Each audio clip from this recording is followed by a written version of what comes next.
Welcome to my YouTube channel NAS Success Point. For upcoming videos, do subscribe. Myself Sunil Kumar Chaudhary.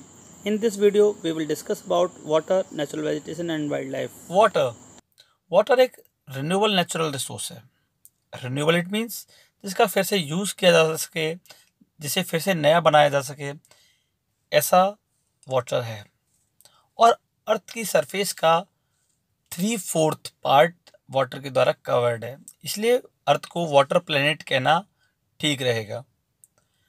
अर्थ के ऊपर जो life की शुरुआत हुई, ये लगभग 3.5 billion year back, it means 3.5 crore वर्ष पूर्व शुरुआत हुई। और अगर आज भी हम देखें तो अर्थ की जो सरफेस है उसके ऊपर 2/3 पार्ट ओशियन ने कवर किया हुआ है, और जो कि rich varieties of and different varieties of plant and animal life को सपोर्ट भी करता है।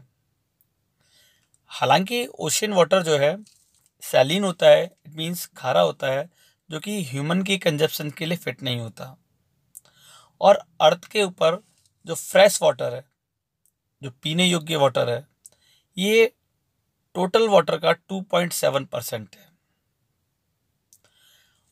और 70% ऑफ दिस, इट मीन्स 2.7% का ही 70% जो वाटर है ये आइस शीट के और ग्लेशियर्स के फॉर्म में अंटार्कटिका, ग्रीनलैंड और माउंटेन रीजन्स पर है, जहाँ आप लोगों ने देखा होगा कि बर्फ़ की सफ़ेद चादर के रूप में। और यहाँ तक कि हमारे इंडिया के अंदर भी आप हिमालयन माउंटेन्स पर देख सकते हो कि जहाँ पर ग्लेशियर्स हैं। और इनकी लोकेशंस जहाँ लोग, ह्यूमन बीइंग ईजीली नहीं पहुँच सकते हैं, तो उसका कलेक्ट करना भी एक काफ़ी टिपिकल हो जाता है। और फ्रेश वाटर का ओनली 1% जो है ह्यूमन की जो लाइफ है उसके लिए अवेलेबल हो पाता है। और ये डिफरेंट फॉर्म में अर्थ के ऊपर देखने को मिलता है। ग्राउंड वाटर, धरती के अंदर हम लोगों के जो हैंड पंप लगे होते हैं, समरसेबल लगे होते हैं, तो नीचे से वाटर को ऊपर हम मशीन से लेते हैं। सरफेस वाटर जो कि रिवर और लेक्स के फॉर्म में हमारी अर्थ के ऊपर देखने को मिलते हैं। और ठीक ऐसे ही वाटर वेपर जो कि एटमॉस्फेयर में होते हैं, इससे हमें 1% फ्रेश वाटर मिलता है।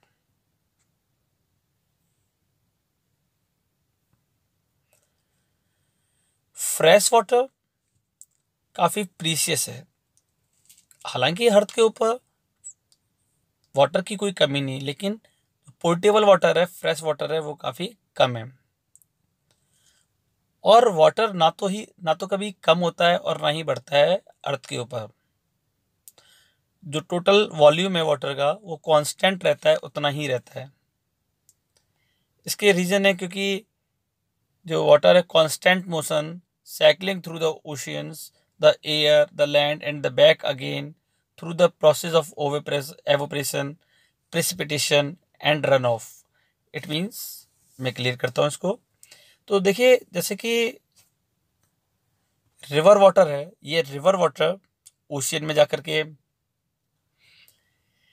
मर्ज होता है या सी में जा करके, और वहाँ एवोपरेशन होता है। एवोपरेशन, सन की रे से वो वाटर गर्म होता है, हीट होता है, और धीरे धीरे वो वास्प, इट मीन्स वो हल्का हो जाता है और हवा में मिक्स हो जाता है। और ऊपर जा करके फिर वो कंडेंसेशन, ठंडा होता है, और फिर बारिश करने लगता है। जो कि माउंटेन पर करता है तो वहाँ ज़्यादा ठंड होती है, तो वो आइस शीट में जो है जमा हो जाता है। और गर्मी के टाइम जब ग्लेशियर मेल्ट होते हैं तो धीरे धीरे फिर रिवर में आता है। और इस तरीके से ये एक साइक्लिक मैनर ही है, जिसके द्वारा वाटर अगेन एंड अगेन एक साइक्लिक मैनर में सर्कुलेट करता रहता है। यहाँ आप देखोगे साइड में, डू यू नो में, कि a dripping tap wastage 1200 litres of water in a year.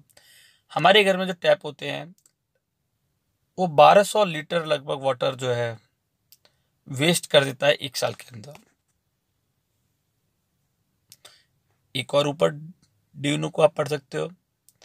1975 जो कंजप्शन था वाटर का और ह्यूमन जिसका यूज़ करते थे 3850 क्यूसेक किलोमीटर पर ईयर था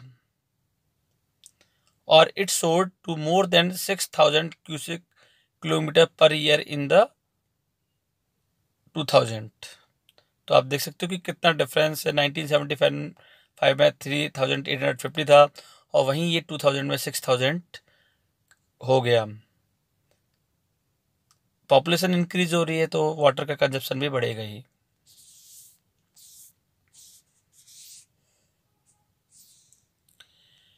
ह्यूमन वाटर का यूज़ करता है अपनी नीड्स को कंप्लीट करने में, जिसमें वो ड्रिंकिंग पर्पस में यूज़ में वाटर को लेता ही है। यहाँ तक कि कपड़े की जो धोते हैं क्लोथ्स को, उनको भी वॉश करने में वाटर का यूज़ होता ही है। एग्रीकल्चरल इंडस्ट्रीज, जनरेटिंग इलेक्ट्रिसिटी, इन सब पर्पस में वाटर का यूज़ करते हैं। फार्मर्स अपने एग्रीकल्चर में जो किसान होता है, खेतों में पानी दिया जाता है, फसलें बड़ी होती हैं जिससे। इंडस्ट्रीज में मशीनों के लिए यूज़ होता है और हाइड्रो इलेक्ट्रिसिटी जनरेट करने के लिए भी वाटर का यूज़ किया जाता है। किसके द्वारा? थ्रू रिजर्वायर और डैम्स पर हम देखते हैं कि जैसे नरूरा डैम है, भाखड़ा नागल डैम है, हीराकुद डैम है। ये डैम जो हैं वहाँ पर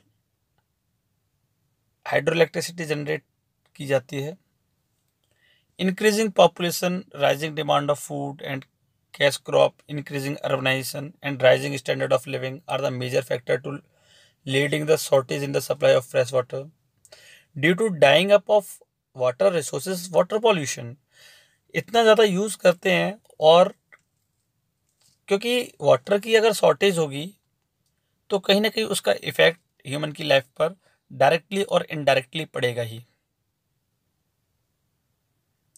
तो इसमें हमने देखा कि वाटर की शॉर्टेज होने की वजह से कई जगह हम देखेंगे कि जो क्रॉप्स हैं वो कॉस्टली हो जाएंगी और जिसका इफेक्ट सबके ऊपर पड़ेगा। फूड आइटम्स कॉस्टली हो जाएंगे।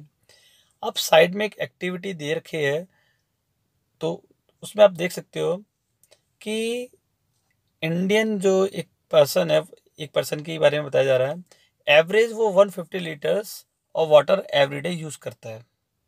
वो डिफरेंट फॉर्म्स में करता है। देखिए डिफरेंट पर्पस से, ड्रिंकिंग के लिए 3, कुकिंग के लिए 4, बाथिंग के लिए 20 litre per day, flushing after toilet तो 40, वॉशिंग क्लोथ्स कपड़े धोने के लिए भी 40 और बर्तनों को धोने के लिए भी लगभग 20 लीटर पानी का यूज़ कर लेता है।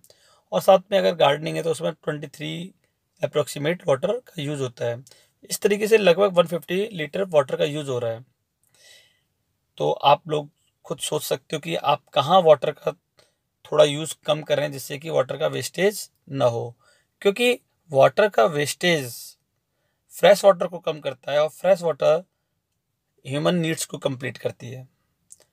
वहीं कई सारी ऐसी एक्टिविटीज़ ह्यूमंस की जिन्होंने वाटर को काफ़ी डिस्टर्ब किया है, पॉल्यूटेड किया है, तो उससे भी फ्रेश वाटर धीरे धीरे कम होता जा रहा है। Problems of water availability.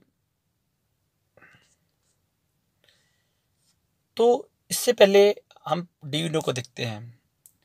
एक जगह है सौराष्ट्र में, अमरेली सिटी है, शहर। सौराष्ट्र जो कि महाराष्ट्र और गुजरात का एरिया मिलकर के बनता है। तो सौराष्ट्र में जो अमरेली है वहाँ पर 1.25 लाख की पॉपुलेशन है और ये लोग कंप्लीटली डिपेंड है वाटर को परचेज करके यूज़ करने पर। आसपास की जो तालुकाज हैं, इट मीन तहसील हैं, वहाँ से वो वाटर को परचेज करते हैं। Problems of water availability.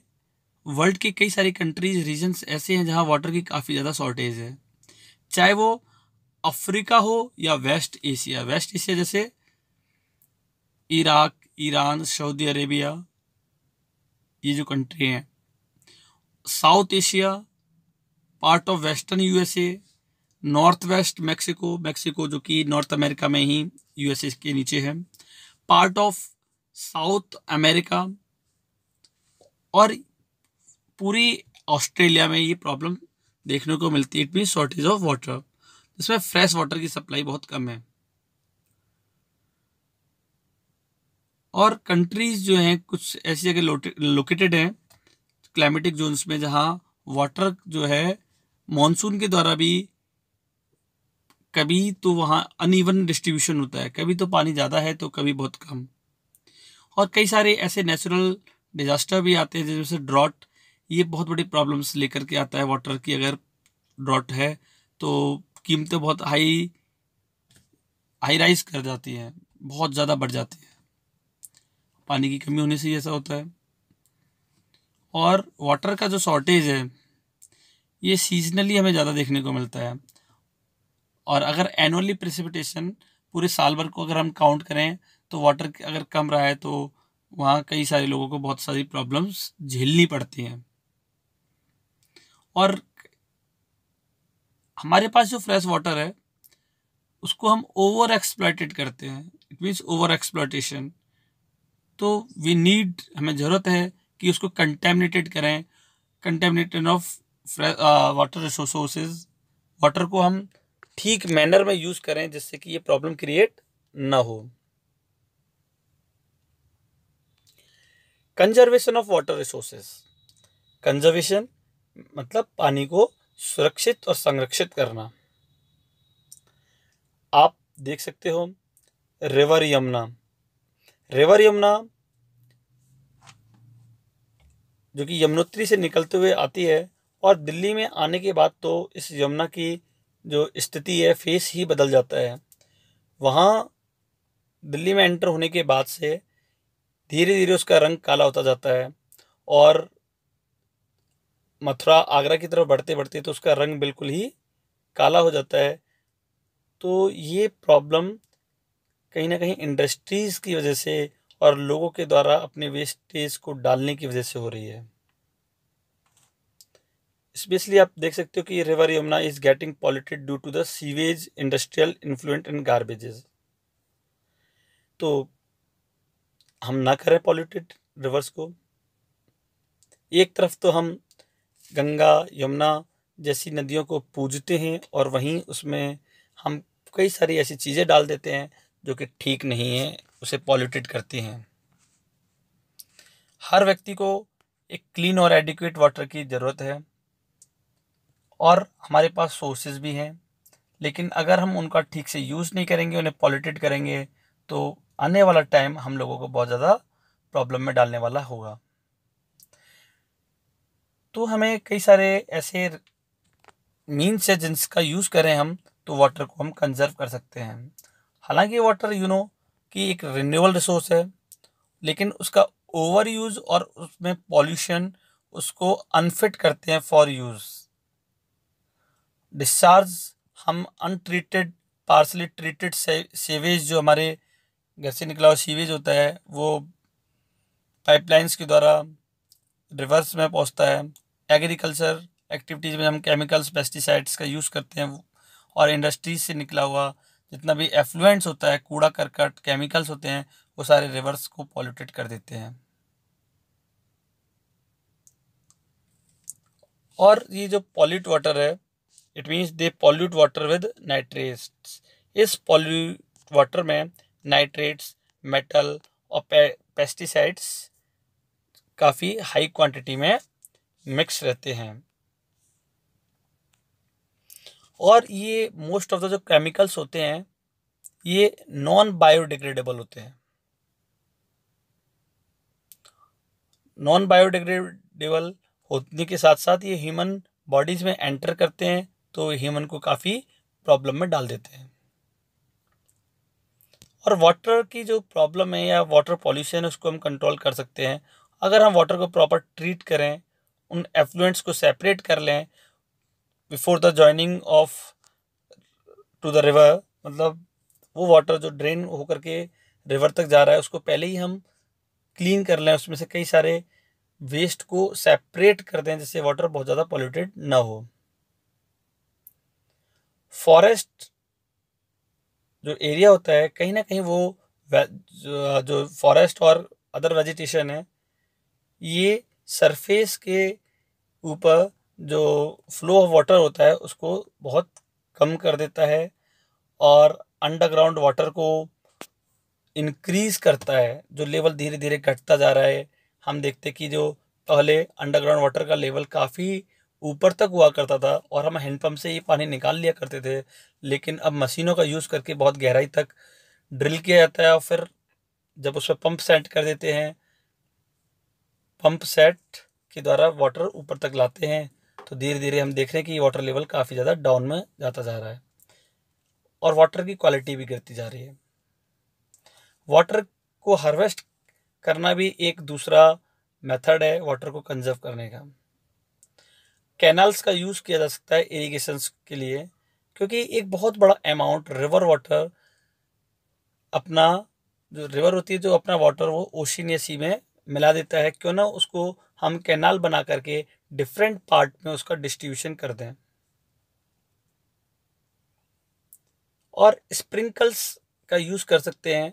Side में एक इमेज है अ वाटर स्प्रिंकल, जिसमें आप देख सकते हो कि एक जगह से ही हम देख सकते हैं कि एक बहुत लार्ज पार्ट पर जब हम इरिगेशन करते हैं तो वहाँ पर इजीली वाटर की सप्लाई कर लेते हैं। और इसकी वजह से जो फ़ायदा मिलता है कि वाटर का वेस्टेज ज़्यादा नहीं होता, क्योंकि वाटर अगर बहुत एरिया को कवर कर रहा है, जो कि अगर स्प्रिंकल का यूज़ नहीं करते तो वाटर एवोपरेट भी बहुत ज़्यादा होगा। लेकिन जहाँ जितनी अमाउंट में वाटर की ज़रूरत है उतना अमाउंट हम उस फार्मिंग में उन क्रॉप्स को दे सकते हैं। तो ड्राई रीजन्स में स्पेशली ये देखने को मिलता है, जो सूखे हुए क्षेत्र होते हैं वहाँ पर एवोपरेशन बहुत ज़्यादा होता है सनशाइन की वजह से। और ड्रिप और ट्रिकल इरिगेशन सिस्टम भी काफ़ी यूज़फुल होगा वाटर को कंजर्व करने में।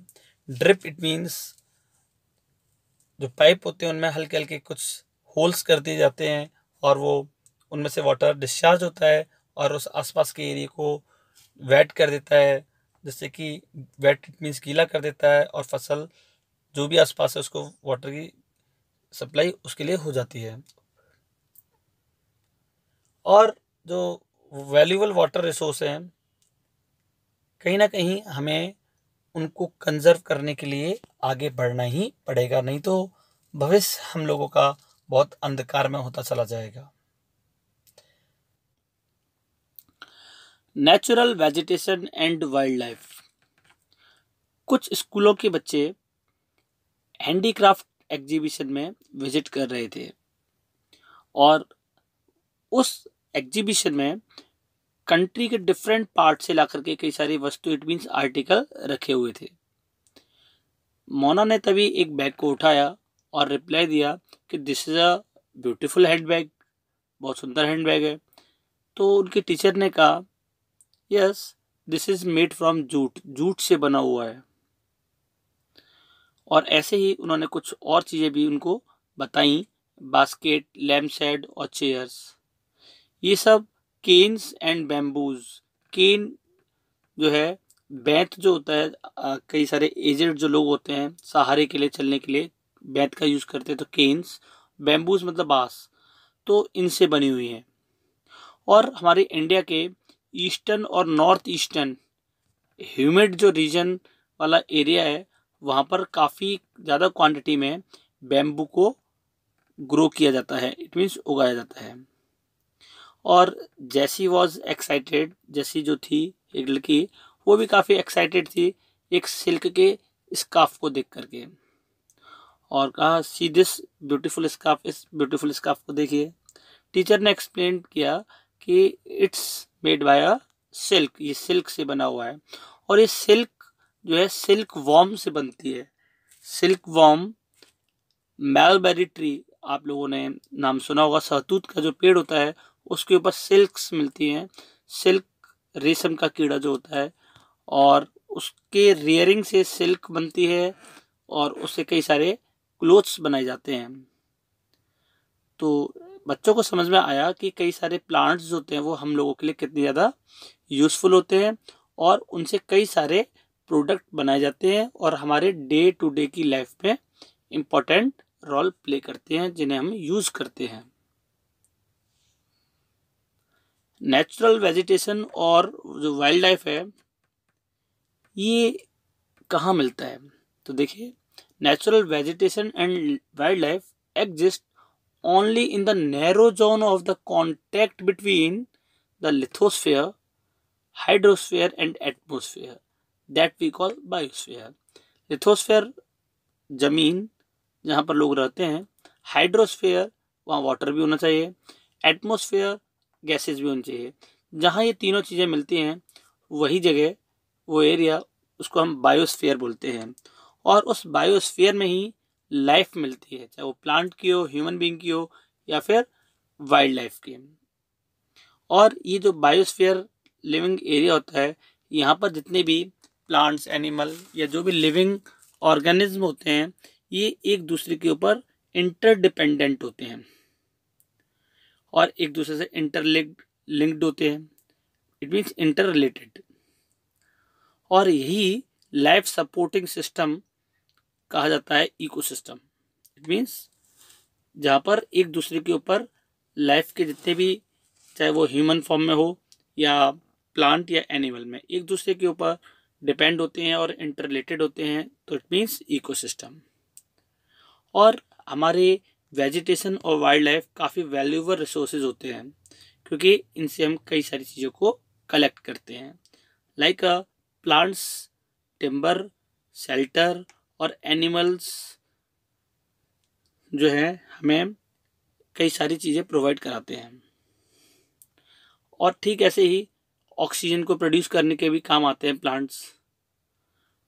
वी ब्रीथ, हम जब सांस लेते हैं तो वो भी ऑक्सीजन से को यूज़ करते हैं, तो वो भी हमें प्लांट से मिलते हैं। और इट मीन्स प्लांट्स जो है ये ह्यूमन के लिए ही नहीं बल्कि एनिमल्स के लिए भी शेल्टर प्रोवाइड कराते हैं। और प्लांट्स ये प्रोटेक्ट करते हैं सॉइल को, क्योंकि सॉइल का जब इरोजन होता है, जो कि मैंने आपको पहले भी बता चुका है, तो उस इरोजन को नहीं होने देते ये प्लांट्स। साइड में एक तस्वीर है, आप देख सकते हो उसमें इमेज में सिल्क वॉर्म, ऊपर आपको एक सिल्क वॉर्म नज़र आ रहा है और ये मेलबरी ट्री है।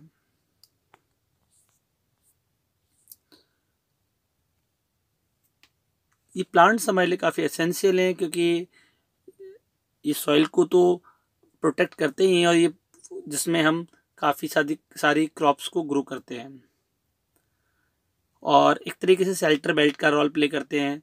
शेल्टर बेल्ट्स जो कि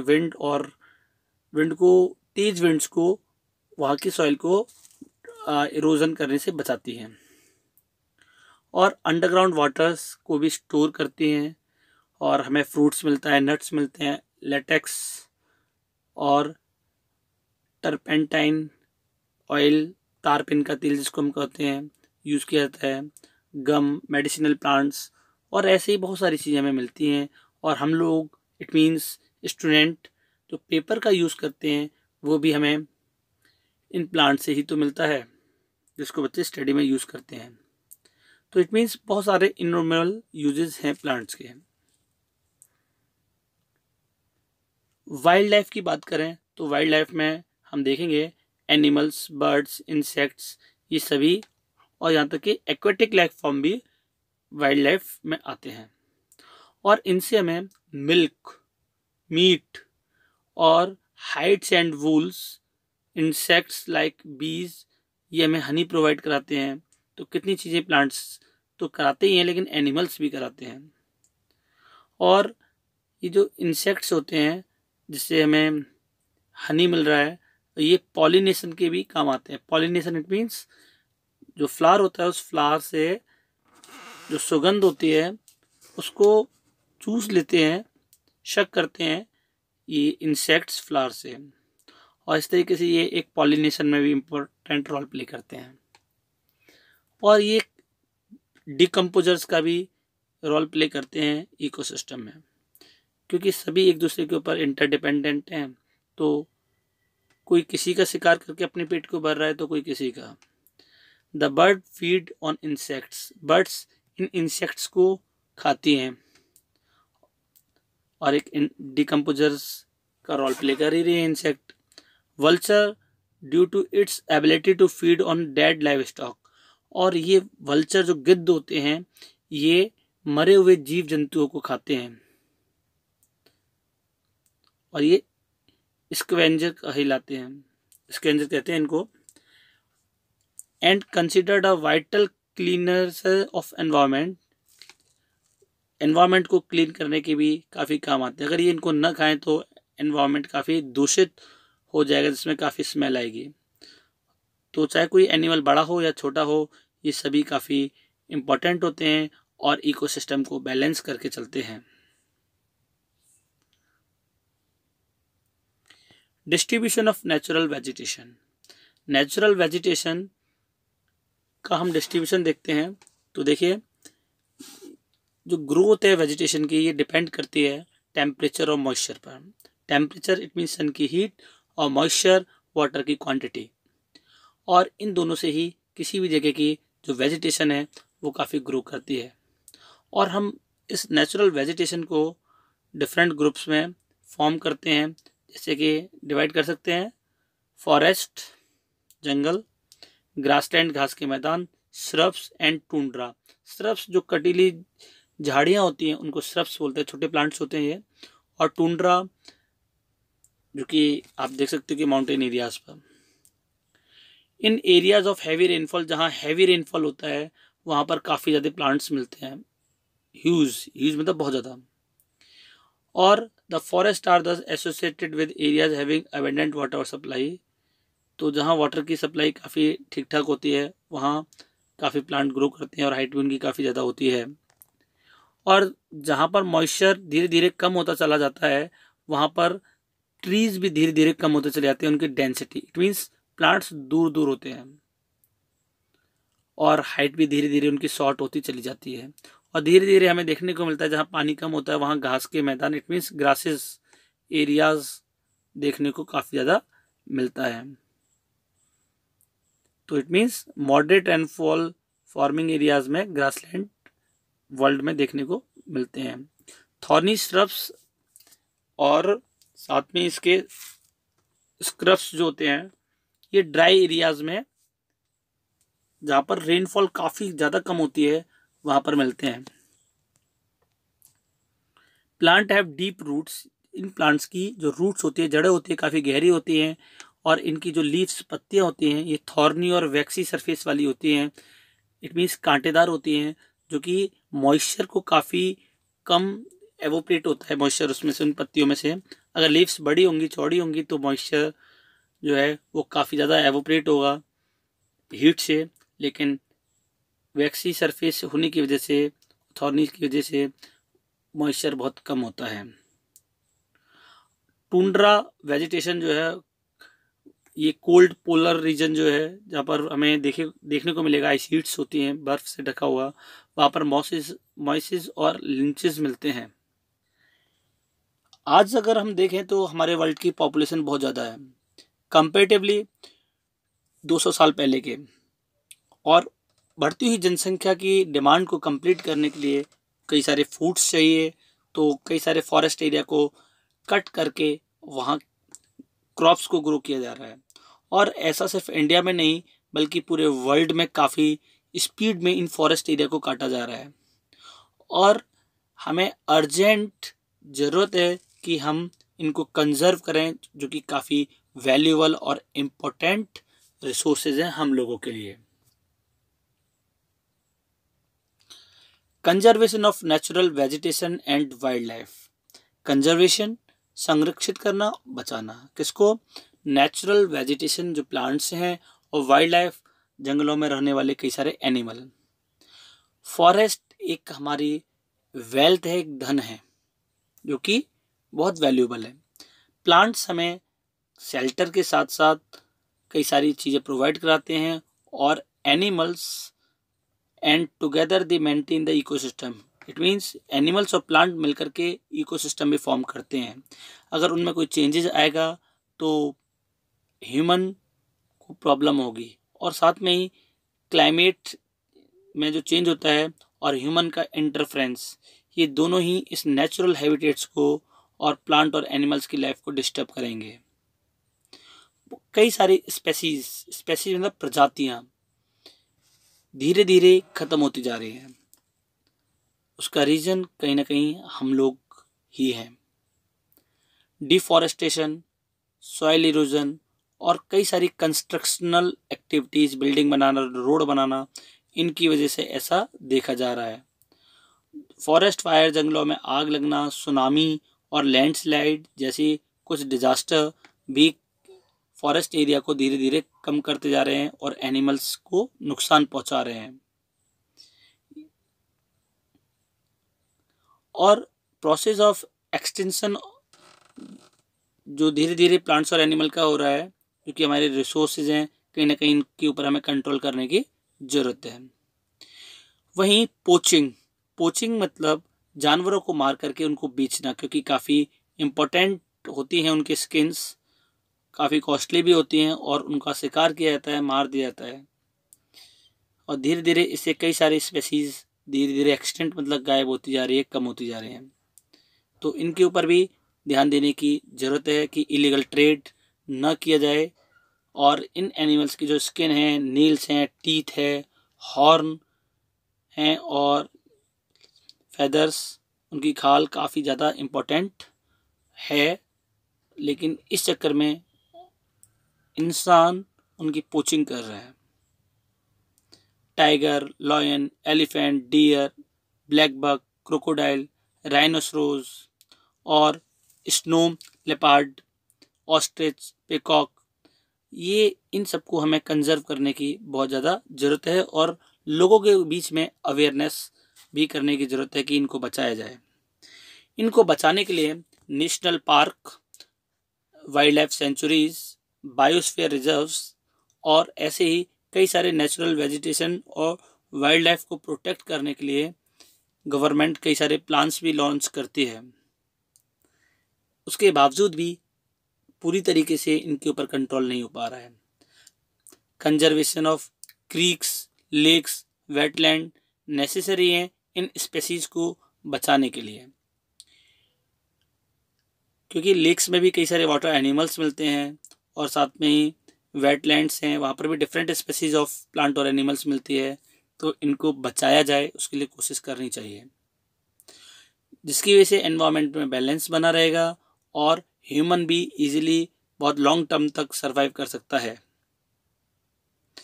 ह्यूमन की एक्टिविटीज़ कई सारे सेवरल पार्ट्स में वर्ल्ड में नेचुरल वेजिटेशंस को काफ़ी डिस्टर्ब कर रहे हैं, उनके ऊपर कंट्रोल करना बहुत ज़्यादा ही ज़रूरी है। और इनडिस्क्रिमिनेटली कई सारे एनिमल्स को मारना, जिसमें कई सारे बर्ड्स हैं और एनिमल्स हैं, जो कि ठीक नहीं है। अवेयरनेस प्रोग्राम्स जैसे कि सोशल फॉरेस्टिंग, समाज के लोगों के द्वारा ही, गाँव के लोग हैं जैसे, उनके द्वारा देख रेख की जाए और जंगली एरिया है उसको प्रोटेक्ट किया जाए। और कई सारे प्रोग्राम हैं जैसे वन महोत्सव एनकरेज करते हैं कि इन प्लांट और एनिमल की स्पेसीज को बचाएं। स्कूल लेवल पर चिल्ड्रंस को भी अवेयर किया जाता है कि हमें इन प्लांट्स और एनिमल्स को प्रोटेक्ट करना चाहिए।